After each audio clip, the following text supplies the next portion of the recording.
قرآن کا یوں انکار کرتا رہ جائے. جب اعمال اللہ کے پاس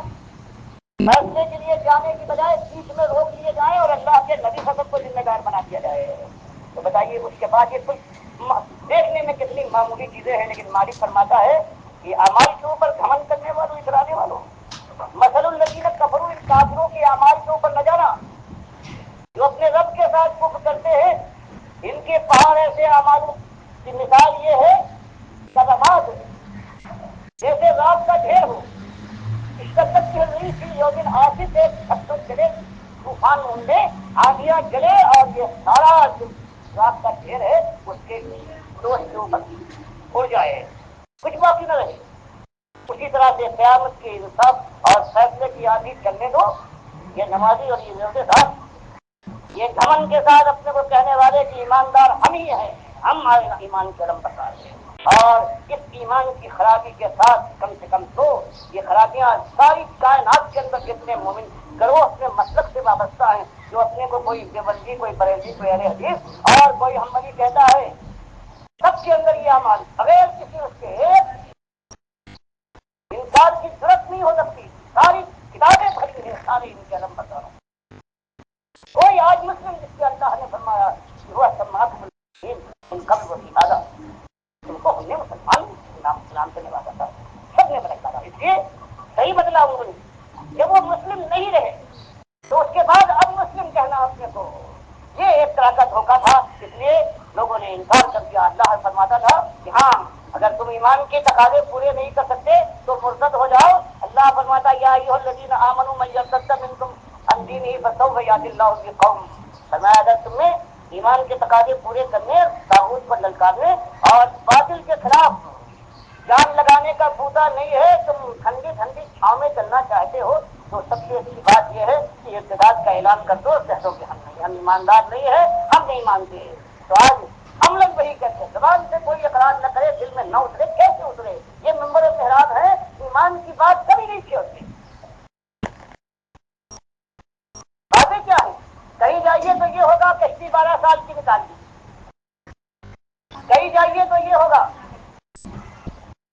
صرف اذن اور یامین بھی جہاں،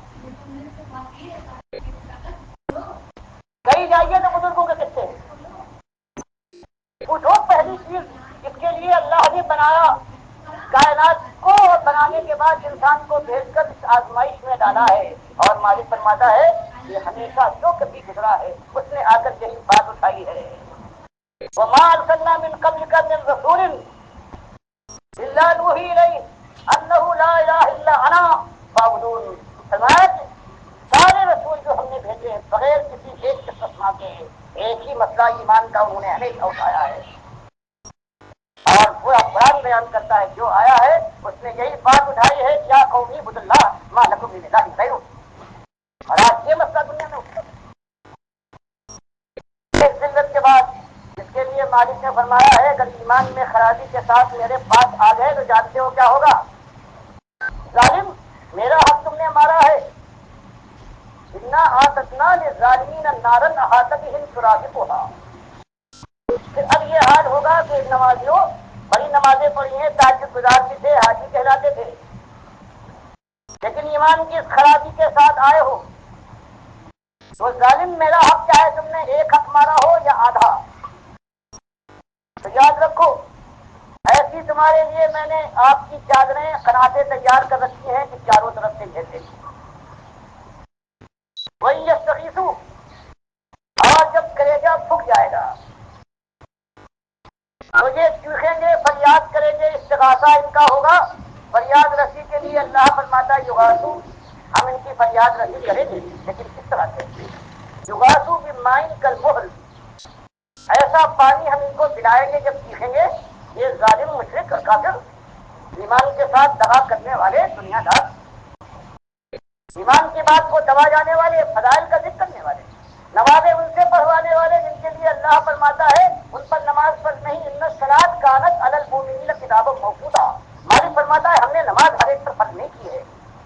ہم نے تو صرف اس ایماندار کے اوپر جس کے ایمان میں کوئی خلل نہیں ہے، بالکل خالص ہے، اس کے لیے 5 وقت کی نماز پڑھی. یا ایھا الذین آمنوا کتب علیکم الصیام، اے ایمانداروں سچے تم پر روزہ فرض کیا ہے ہم نے ہر ایک کو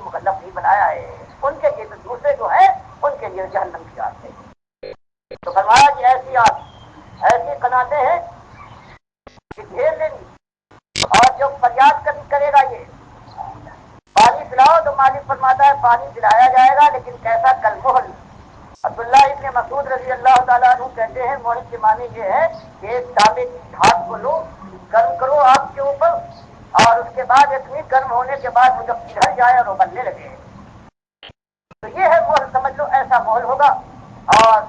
ایسا پانی دیا جائے گا رقیق، اور جب قریب پہنچے گا یشفی الوجوہ، چہروں کو بھون ڈالے گا، اسے شراب بس مطلب۔ تو لوگوں کیسا بڑا مشروب ہے یہ، کیسی بری مہمانے والی، اور اس کے مقابلے میں ایماندار جھوپڑی سے نکلنے والا رب اشفا اکبر مدفوم بالابواب لو اقسم علی اللہ لا بتا۔ بخاری مسلم کی حدیث میں یہ ایسا ہے، میرا مخلص بندہ اشفا بات پریشان چند رات کی محنت مزدوری ہے، غربت کی تنگی ہے، اور بڑا بدن ہٹا ہوا ہے گرد و غبار سے، مدفوم بالابواب، ایسے دروازوں پر جہاں دربان ہوتے ہیں پہنچ کر داخلہ چاہے تو دھکا دے کر اسے واپس بھیج دیا جائے، اور لیکن وہ مجھے اتنا محبوب ہے، لو اقسم، اگر اللہ کو کوئی قسم دلا دے لا برہ، تو اللہ اس کی قسم دلا سکے گا، اس کو حل نہ کرے گا۔ تو یہ دونوں چیزیں آپ نے دیکھ لی، دونوں انجام ہیں۔ یہ امت ہے عاملۃ الناصبہ، کتنے اس کے اندر ہیں؟ کیا ہے اس کا؟ ایک حصہ ہو، 1% ہو جو بہرحال نماز پڑھتا ہے، روزے رکھتا ہے، کچھ پابندیاں ہیں، لیکن حالت کیا ہے؟ اللہ فرماتا عاملۃ ناصبہ تصلیٰ نارا حامیہ، عمل بھی کریں گے، تھک بھی جائیں گے، لیکن اس کے بعد جہنم کے شعلوں میں سرک کریں گے۔ ایمان کی ایسی بات ہے۔ اب یہ بات جب سامنے آ جائے تو اس کے بعد سوال ہوتا ہے کرنا کیا ہے؟ تو وہی قرآن کی ہدایت ہے اور سنت کی رہنمائی ہے۔ منیب ازدی رضی اللہ تعالیٰ عنہ بیان فرماتے ہیں، بخاری تاریخ کثیر میں لائے ہیں کہ اپنی جاہلیت کے زمانے میں مکے پہنچا ہوں، دیکھا کہ ایک صاحب ہیں، وہ یہ کہہ رہے ہیں قولوا لا الہ الا اللہ تفلحوا، کہ لوگوں اس بات کا اقرار کر لو کہ تمہارا الہ، تمہارا مالک، تمہارا آقا، تمہارا پروردگار، تمہارا مشکل کشا، تمہارا تفصیل الہ، اپنی عرب جاننے والے تھے الہ کے معنی کیا ہے، وہ اکیلا ایک الہ ہے، اور یہ لات البنات اور ابراہیم اور اسماعیل علیہ السلام ہیں، ان کے بس میں کچھ نہیں ہے۔ فرمایا میں نے سنا، اس کے بعد تعجب کہ دیکھا میں نے کچھ لوگ ہیں کہ زمین سے خاک اٹھا کر ان پر پھینک رہے ہیں غارت کے ساتھ، کچھ لوگ ہیں جو گالیاں دے رہے ہیں، اور کچھ کا حال یہ ہے جو منہ پر تھوک رہے ہیں، یہاں تک کہ دوپہر ہو گئی، ایک لڑکی بڑے برتن میں پانی لے کر آئی، اور ان صاحب نے اس لڑکی سے کہا کہ بیٹی مایوس نہ ہونا، تیرے باپ کو اللہ تعالیٰ ضائع نہیں کرے گا۔ کہتے مجھے سخت تعجب ہوا، میں نے پوچھا کہ یہ صاحب کون ہے جن کے ساتھ ان کی قوم یہ سلوک کرتی ہے اس بات کے اوپر کہ قولوا لا الہ الا اللہ تفلحوا، کہ لا الہ الا اللہ مان کر اس پر جم جاؤ، فلاح اور کامرانی تمہارے سر پر سایہ کرے گی۔ یہ ہمارے خود قوم کی بہت ہی معزز جوان تھے، آنکھوں پر ہم دکھاتے تھے، لیکن انہوں نے ایک نیا مسئلہ اٹھایا، باپ دادا کے دین کو عیب لگایا، ہماری جمعیت کو منتشر کر ڈالا ہے، آگ لگا دی ہے انہوں نے گھر گھر کے اندر، بھائی بھائی سے، بہن بہن سے، باپ بیٹے سے نالا ہو گیا ہے، روز کو ناخن سے رکھ کر ڈالا ہے، اور اسی ایک بات سے کہتے پھر میں نے پوچھا یہ لڑکی کون تھی؟ لوگوں نے بتایا یہ ان کی بیٹی زینب ہے، یہ اس گندگی کو صاف کرنے کے لیے آئی ہے۔ تو میرے بھائیوں اور معزز سننے والوں، معاملہ یہ ہے، اس امت پر وہی جیت رہی ہے، وہی عذاب ہے، اسی عذاب کی طرف مالک صدیوں سے لیے جا رہا ہے جو بنو اسرائیل پر آیا تھا، یکایک آیا تھا، 2 صدیوں کے 3 صدیوں کے بعد ختم ہو گیا، لیکن اس کا عذاب ہے نہ ختم ہونے میں رہا ہے۔ اور وہاں بھی مالک فرماتا وہی، تم نے من دونی اولیاء بنایا بنو اسرائیل کے لوگوں، تو میں نے تمہارے ساتھ یہ سلوک کیا ہے، اور آج اس امت نے جب اللہ کے ساتھ اس کو ساتھ دوسرے شریک ٹھہرائے ہیں، اپنے کارساز، اپنے مشکل کشا، اپنے دستگیر، اپنے دادا، اپنے بندہ پرور بندہ نماز بنائے، تب اللہ نے اس امت کے ساتھ کیا۔ بیماری ایک قوموں میں یہی ایک بیماری ہوا کرتی ہے، اور یہ آج بھی ہے، یہ زہر کا ایک ہی تریاق ہے، اس آواز پر کان دھرا جائے، ایمان کو مانا جائے، تقاضے سمجھے جائیں، ایمان کے خلاف جتنی چیزیں ہیں ان کا ادراک اور پیدا کیا جائے کہ شرک کسے کہتے ہیں، اور شرک پھیلانے والے کفر کے داعیان گزرے ہیں جن کو رحمت اللہ علیہ جن کو امام مانا جاتا ہے، وہ طاغوت کون سے ہیں، انہوں نے کیا چیز پھیلائی، قرآن اور حدیث کے مقابلے میں کس طرح سے انہوں نے اپنی بات چلائی ہے، جب تک وہ بات قوم کے سامنے کھول کر نہ لائی جائے اس وقت بات سمجھ میں نہ آئی۔ اللہ کے نبی صلی اللہ علیہ وسلم 2500 سال کے بعد ابراہیم اور اسماعیل علیہ السلام کے بعد آئے ہیں، اور قوم پوچھتی ہے کہ آپ کیا نئی بات لائے ہیں؟ مانتے ہیں اللہ کو، آسمان اس نے بنایا، زمین اس نے بچھائی، ہوائیں وہ چلاتا ہے، معاملات ساری کائنات کے وہ طے کر دیتا ہے، تو آپ ہم سے اور کیا چاہتے ہیں؟ تو اللہ کے نبی صلی اللہ علیہ وسلم نے فرمایا یہ سب تم کچھ ماننے کے باوجود تم اللہ کے ساتھ اللہ کے بندوں کو بھی شریک ٹھہراتے ہو اور کہتے ہو کہ ہم ملت ابراہیمی کے ماننے والے ہیں، اور ابراہیم کی ملت کانا حنیفہ و ما کان من المشرکین، وہ تو یکسو یک رنگ تھا، جو تم اپنا جس کو بڑا مانتے ہو تو وہ یکسو یک رنگ تھا، وہ مشرک نہیں تھا، تم مشرک بن گئے ہو۔ تو یہ بات ہے جس کو آج لوگ بیان کرنے سے اس لیے کتراتے ہیں کہ جو شیشے کے محل میں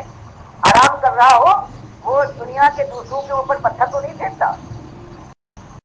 اس لیے آج جو اپنے کو علم بردار یہ سمجھتے ہیں، غلط فہمی یہ ہو گئی ہے کہ ہم توحیدی ہے، توحید کے علم بردار، قرآن و سنت کے ماننے والے ہیں، کتنے ہر جگہ اس ملک کے اندر ہر جگہ ہر کتنے ہر مسلک کے لوگ ہیں جو اپنے کو یہ سمجھتے ہیں، لیکن اللہ گواہ ہے کہ ہر ایک کے اندر کفر و شرک ہے جو پہنچ چکا ہے، کسی میں کم کسی میں زیادہ،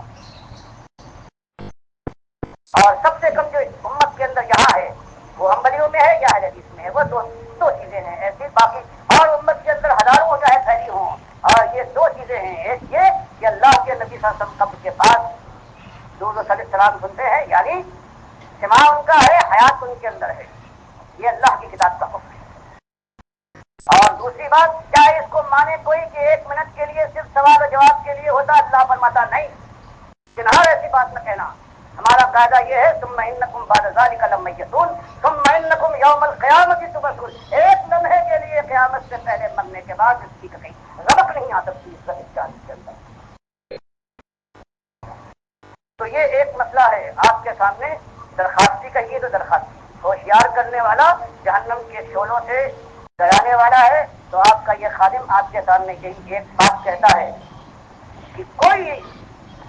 تبدیلی نہیں آئے گی جب تک کہ اس ایمان کے معاملے کو سب سے پہلے صاف نہ کر دیا جائے، اللہ کے ساتھ اللہ کے بندوں کا معاملہ، بندگی کا معاملہ بالکل صاف رفتار ہو جائے، کوئی چھوڑ باقی نہ رہے، اور اس کے لیے یہی رسوا ہے کہ بات اٹھ کے گھروں میں نہیں، چھپ کر نہیں، اپنی گھروں میں بھی ہو، مسجدوں میں بھی ہو، اور کارگاہوں میں بھی ہو، شاہراہوں میں بھی ہو، گلیوں اور کوچوں میں بھی ہو، چھتوں پر، مدرسوں میں بھی ہو، عدالتوں اور سارے مقامات پر جہاں اللہ کا بندہ کوئی ملتا ہے اس کے سامنے ایک ہی بات کہ مات آنکھیں دکھا رہی ہے، ہر قدم کو ہر آگے بڑھ رہا ہے، ہر سانس جو آ رہی ہے یہ مات کے قریب کر دی جا رہی ہے، اور اس وقت دونوں باتیں جب معتذر ہوگا، جب غیر شعور بچ جائے گا، قرآن اور حدیث بے حساب آیتیں بیان کرتی ہیں کہ بس کسی وقت اللہ جب دونوں ڈالے مل رہے ہوں گے بات بالکل صاف کر دے گا دونوں کے لیے، بے ایمان سے کہا جائے گا کہ مذاق کر دیا تو نے، اب چل، اب شوروں میں تیرا مقام ہے، اور ایماندار خوشخبری سنا دی جائے گی کہ اب نہ آئندہ کا کوئی خوف اور نہ پرانا کوئی غم ستائے گا، اب تو تیرے دل میں لکم فیہا ما تشتہی انفسکم ولکم فیہا ما تدعون نزلا من غفور رحیم، اب جو تمہارے دل میں بے اختیاری اور بغیر ارادے کی کوئی خواہش پیدا ہو جائے وہ اللہ تعالیٰ پوری کر دے گا، وَلَكُمْ فِيهَا مَا تَدَّعُونَ، جو زبان سے تم کہہ دو، جو تمہارا حکم صادر ہو جائے اس کے اندر کمی نہ کی جائے گی، اب تم ہمیشہ ہمیشہ کے لیے غفور الرحیم کے مہمان ہو، وہ کی رائی اور مہربانی کرے گا، یہ دونوں انجام ہیں، اور آپ سے چوروں بچنے کے لیے مالک نے بیان کر دیا کہ ٹھنڈی چھاؤں میں چل کر ایمان کے دعوے کے ساتھ ایسے ہو کہ جنت کے دروازوں پر جا کر تم پہنچو اور دستک دو، دروازے کھولے جائے، حوروں کا مجرا ہو اور غلمان تمہاری خدمت کے لیے حاضر ہو جائے. تم نے یہ سمجھا ہے، تم نے یہ سمجھ رکھا ہے تدخلوا الجنہ ولما یاتکم مثل الذین خلوا من قبلکم مستهم الباساء والضراء وزلزلوا حتى يقول الرسول والذین معه والذین آمنوا معه متى نصر اللہ الا ان نصر اللہ قریب. فرمایا کہ ابھی وہ بات جو دین کے دعوت دینے والے، توحید کا اعلان کرنے والے، طاغوت کی نشاندہی کرنے کے بعد شرک سے بچنے کے لیے ہوشیار کرنے والے جو لوگ گزرے ہیں اس سے پہلے، اللہ کے دین کے قائم کرنے والے، اس کے غالب کرنے کے لیے، اللہ کی رضا کے لیے ان کے ساتھ وہ ہوا ہے، ڈھیلا مارے گئے ہیں. اور آج یہ امت بنو اسرائیل کی طرح سے وہی کرے گی توحید کی دعوت کے ساتھ. اگر شرک کی نشانی ہو اور جب طاغوت کی پردہ داری کی جائے کہ جن کو تم اپنا پیشوا بنا رہے ہو، انہوں نے پورے دین کو بدل ڈالا ہے اور آج اس دین کو تم سینے سے لگا رہے ہو اور پیشانیوں کے اوپر رکھنے کے بعد اس کو عزت دیتے ہو، تو پھر قیامتیں برپا ہوں گی. پھر وہی ہوگا، کوئی مارا جائے گا، کوئی نکالا جائے گا، عزت کے مقام آواز دیں گے اور اس کے بعد سب کہیں جانے کے بعد پھر وہ آخری بار ہوگا جو اللہ نے بیان فرمایا ہے کہ ان الذین آمنوا والذین ہاجروا وجاہدوا فی سبیل اللہ اولئک یرجون رحمت اللہ واللہ غفور رحیم. اللہ تعالیٰ ہر ایمان کی قدر نہیں کرتا. ایمان کے تقاضے جو پورے کر سکتا ہے، اللہ کی بات اور اللہ کے وقار کو جو صحیح معنوں میں دنیا میں غالب کرنے اور قائم کرنے کے لیے اپنی جان اور مال کی بازی کھیل سکتا ہے، وہ ہے صحیح معنوں میں اللہ کی بارگاہ میں صحیح معنوں میں ایماندار. اس کے مالک ایمان کی تصدیق فرماتا ہے ان الذین آمنوا، فرمایا میں سے ایماندار چاہتے ہیں کہ جو ایمان لانے کے بعد اپنی زندگی سے ایمان کا حق ادا کر دے اور وہ حاضر ہو. اس کے بعد فوراً عزت کا معاملہ آ گیا. فرمایا کیوں؟ اس کے بعد صرف خود اللہ کے بندے نہیں ہیں بلکہ دنیا والوں کے سامنے دین کی دعوت اس طرح سے واضح آ کر کھول کر بیان کرے، کفر شرک کا معاملہ صاف کرے، طاغوت کی نشاندہی کرے کہ قوم ان کو اپنے اندر سے نکال پھینکے. لیکن اس کے بعد نہیں یہ کہ اس کے بعد پھر مایوس ہو جائے. فرمایا نہیں وجاہدوا، اس کے بعد پھر جہاد کرے اپنی جان اور مال سے یہاں تک کہ اللہ کا دین غالب ہو. تو یہ مسئلہ ہمارے سامنے ساری کائنات کے اندر صرف ان کا یہ حق ہے، ان پر ذمہ داری ہے جو اللہ کے اوپر صحیح معنوں میں ایمان لے آئے ہیں. اپنے ایمان کو انہوں نے کفر اور شرک اور بدعت سے پاک کر لیا ہے. جو سمجھتے ہیں کہ آپ کے شوروں کا مقابلہ ممکن نہیں ہے، جہاں ہر لمحے عذاب میں زیادتی ہوگی، کمی کا کوئی موقع نہیں ہے. جو سمجھتے ہیں کہ نظریں ڈوبنے کا وقت آ رہا ہے، پیشانی پسینے سے بھیگ رہے گی، آنکھیں پتلا کر چڑھیں گی تو انسان روک نہ پائے گا. اس کی نگاہ کے سامنے یہ جو اللہ کو اپنا معبود، اپنا آقا، اپنا رب مانتا ہے اور اللہ کی بارگاہ میں پہنچنے کے بعد یہ ثابت کرنے کی ہمت رکھتا ہے اور اس کی کوشش میں لگ جاتا ہے کہ اللہ تعالیٰ اس کو جہنم کی آگ سے بچا دے، جس کے لیے مالک نے فرمایا والذین هاجروا واخرجوا من ديارهم وأوذوا في سبيلي وقاتلوا وقتلوا لأكفرن عنهم سيئاتهم ولأدخلنهم جنات تجري من تحتها الأنهار. ان لوگوں کے لیے جو ایمان کی یوں دعوت پیش کرے اور پھر ہجرت پر مجبور کیے جائیں، پھر یہ نہیں کہ بس اپنا سارے دم لے اور پھر جہاد کریں فی سبیل اللہ یہاں تک کہ اللہ کا دین غالب ہو، اللہ کے راستے میں شہید ہو. یہ ایک راستہ ہے، یہی ایک طریقہ ہے، اس کے علاوہ کہیں کوئی طریقہ نہیں. کسی سے دشمنی نہیں، صرف اللہ کے دشمنوں سے دشمنی ہے. اور دشمنی بھی ایسی نہیں کہ کوئی انتقامی کارروائی ہو، بلکہ ترس کھانا چاہیے. جس کے پاس آج اللہ نے توفیق سے ایمان کی یہ نعمت دے دی ہے، ان کو چاہیے کہ آج جو دنیا پھٹکی ہوئی ہے ان کے اوپر ترس. جن کو برباد کیا ہے انہیں پیروں اور مولویوں نے، ان کو بتایا جائے کہ اللہ کے بندوں یہ تمہارے کام نہ آئیں گے، یہ تمہارے دشمن ہے، خالص مال اور دنیا کے لیے کر رہے ہیں. تب کہیں جا کے یہ معاملہ آئے گا اور پھر اللہ تعالیٰ وہ دن بھی دکھائے گا کہ اللہ کی راہ میں یہ اللہ کے بندے ہیں، یہ پڑھتے جائیں گے، توفیق دے گا پروردگار. آزمائشوں کے اندر مالک سہارا دے گا اور وہ آزمائشیں پروردگار جو بوجھے سے باہر ہیں ان آزمائشوں میں نہ ڈالے گا. پروردگار کی رحمت یہی ہوگی. اور پھر وہ دن بھی آ جائے گا اس دھرتی کے اوپر کہ جو بخاری مسلم کی حدیث میں آیا ہے کہ قیامت نہیں آئے گی جب تک وہ دن یہ زمین نہ دیکھ لے کہ اس کی پیٹھ کے اوپر سوائے مومنوں کے ایک کافر بھی نہیں ہوگا. اس لیے جزیہ ختم کر دیا جائے گا، کوئی کافر موجود نہیں ہے، عیسائیوں کا کوئی نام و نشان نہیں ہوگا، اس لیے نبی صاحب نے فرمایا کہ سلیم ناپید ہوگی اور خنزیر کا پتہ نہیں ہوگا۔ یہ بخاری مسلم کی متفق علیہ ہے۔ اور مسلم میں ایک زیادت ہے کہ اس زمانے میں 7 سال ایسے گزرے گے کہ سارے مومن ہوں گے اور دو مومنوں کے درمیان کوئی بغض، کوئی حسد، کوئی رنجش بات نہ پاتی۔ اس کے بعد پھر شیطان کا وار ہوگا، آہستہ آہستہ کفر شرک پھیلے گا۔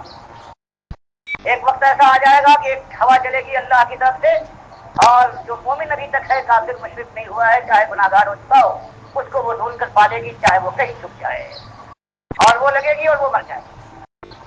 اب جو کافر مشرک ہو چکے ہیں وہی اس دنیا کے باقی ہوں گے، اور اللہ ان کے اوپر دنیا بے شمار نشاور کر دے گا، اور یہ دیوانے گدھوں کی طرح سے دنیا پر پھر پڑیں گے، اور اسی خرمستی میں اسی طرح سے مبتلا ہوں گے کہ ان کے اوپر قیامت کا زلزلہ آئے گا، بلکہ کا پستول اور سود میں تھوک مار دی جائے گی۔ تو یہ ایک روداد ہے، اور اس کا لب لباب یہ ہے کہ بچاؤ اللہ کے بندو اپنی جانوں کو اور اپنے اہلیات کو جہنم کی آگ سے، کہ جس کے اندر جانے کے بعد پھر چھٹکارا نہ، اور اس کے لیے نسخہ کیمیا ہے کہ اٹھو اللہ کے بندو، اللہ کا نام لے کر اٹھو، اللہ کے دین کو قبول کرنے کے بعد سنت کو شمراہ بناؤ، مشراہ بناؤ، اور اس کے بعد پھر وہ نمازیں جہاں ہیں اسی انداز سے، وہ روزے ہیں، وہ حج ہے، وہ زکوٰۃ ہے، اور وہ ساری سنت اور کی پابندیاں ہیں، بالکل اسی انداز سے خلوص کے ساتھ پورے سمجھ اور ہوش و حواس کے ساتھ احساس کے ساتھ یہ کام کیا جائے، اور پھر اللہ کے بندوں کو دعوت دی جائے، اور ان سے کہا جائے کل نفس ذائقۃ الموت، ہر نفس کو موت آنے والی ہے، اور انما توفون اجورکم یوم القیامہ، آج دنیا کے اندر اگر کچھ فراخی ہے تو سمجھتے ہو کامیاب آئے ہو، میں اچھی بھرپور بدلا تو قیامت سے دن ملنے والا ہے، اور دو شکلوں میں آئے گا، فمن زحزح عن النار وادخل الجنۃ فقد فاز، جو اس دن آگ سے بچا کر جنت میں داخل کر دیا جائے وہ جیتا، اور باقی سارے ہار گئے، ومن حیات الدنیا الا متاع الغرور، دنیا میں جو تم نے کامیابی اور ناکامی کے پیمانے بنائے ہیں یہ خالص فریب کے معیار ہیں، ان کو توڑ دو۔ میرے بھائیوں، یہی بات ہم آپ یہاں بھی کہنے آیا ہوں، اور یہی دنیا والوں کے سامنے کہ اس موت یہ چٹکی سے پہلے، اس سے پہلے کہ خالص مایوسی کا وقت ہو، حسرت و یاد کا سما ہو، آؤ کہ اللہ سے توبہ کریں، پروردگار سے توبہ کرنے کے بعد، اور پھر اللہ کے دین کو قبول کرنے کے بعد پھر میدان میں، پھر بات جو ہے اللہ کے نبی صلی اللہ علیہ وسلم نے جو صحابہ کرام نے جس انداز سے، جس کے لیے ہوا یہ ہے کہ اسی کام کو کرتے ہوئے حرام ابن ملحان رضی اللہ تعالیٰ عنہ جب گئے ہیں پیر مونا پر، تو اس کے بعد ان ظالم فریب کاروں نے کہا کہ ہاں آپ آئے ہیں رسول اللہ صلی اللہ علیہ وسلم کی طرف سے تقریر فرمائیے، کھڑے ہوئے ہیں آپس میں اشارے کرنے کے بعد انہوں نے اشارہ کیا ہے اپنے ساتھی کو، اور پیچھے سے اس نے نیزہ مارا ہے جو ان کی پیٹھ میں لگنے کے بعد سینے سے پار ہو گیا ہے، ان کا فوارہ پھوٹا ہے دل کے پھٹ جانے سے، اور ان کی زبان سے بجائے اس کے کہ لعنت اور ملامت کی کوئی بات نکلتی، بخاری مسلم روایت کرتے ہیں یہ خوشی سے بے قابو ہو کر کہتے ہیں اللہ اکبر فتو ربی کعبہ، مالک تیری کبریائی، تیرا احسان مالک، فتو ربی کعبہ، میں تو رب کعبہ کی قسم اپنی مراد کو پہنچ گیا، میں تو کامیاب ٹھہرا۔ سب وہ چیز آئے گی ایک بات کے اوپر، اسی واقعے کو لا کر بخاری روایت کرتے ہیں کہ دیکھو جو اللہ نے کہا ہے وَلَا تَحْسَبَنَّ الَّذِينَ قُتِلُوا فِي سَبِيلِ اللَّهِ أَمْوَاتًا بَلْ أَحْيَاءٌ عِندَ رَبِّهِمْ يُرْزَقُونَ، یہ جیسے میدان جنگ والے کے لیے ہے یہ کہ جو اللہ کی راہ میں شہید کر دیا جائے، ویسے ہی اللہ کے دین کی صحیح دعوت دیتے ہوئے کسی کافر اور مشرک کے ہاتھوں وہ شہید کر دیا جائے تو اس کا بھی یہی حال ہے، براہ راست سیدھا جنت میں پہنچ جائے گا، جیسے مسلم کی حدیث تفسیر میں آئی ہے کہ اللہ تعالیٰ اس روح کو لے کر نئے جسم جنت الفردوس کے ہرے رنگ کے دیتا ہے، اور اپنے عرش کے نیچے ان کے لیے سونے کے محلات بنانے کے بعد ان کے قیلولے کا انتظام کرتا ہے، اور پھر جب یہ مزے اڑا دیتے ہیں تب ان سے مخاطب ہو کر پوچھتا ہے کہ شہداء تمہیں کچھ اور چاہیے؟ تو سارے کہتے ہیں کہ مالک سب کچھ مل گیا، سارے وعدے پورے ہو گئے، کوئی ایک تمنا نہیں ہے۔ 3 بار جب یہ پوچھنے کے بعد نبی صلی اللہ علیہ وسلم فرماتے ہیں مسلم کی حدیث میں کہ پھر یہ شہداء آپس میں مشورہ کرتے ہیں کہ اب کوئی نہ کوئی بات مانگنا چاہیے ورنہ اللہ برابر یہی پوچھتا رہے گا، تب انہوں نے کہا کہ مالک ایک تمنا ہے کہ ہماری ان روحوں کو جن کو تو نے ان ہرے جسموں میں ڈالا ہے جنت الفردوس میں جہاں مزہ کر رہے ہیں، ان روحوں کو پھر نکال کر دنیاوی جسموں میں واپس لوٹا دے، ہم دنیا میں زندہ ہو کر پھر تیری راہ میں جہاد کریں اور پھر شہید کیے جائے۔ وہ قیامت جو پہلی شہادت کے وقت ملی تھی، بس اس کی تمنا ہے، وہ ایسی ہے، وہ جنت ملتی ہے۔ تو یہ چیز ہے، معلوم ہوا یہ اللہ تعالیٰ پوچھتا بھی ہے اور پھر قیامت سے پہلے دنیا میں شہداء کو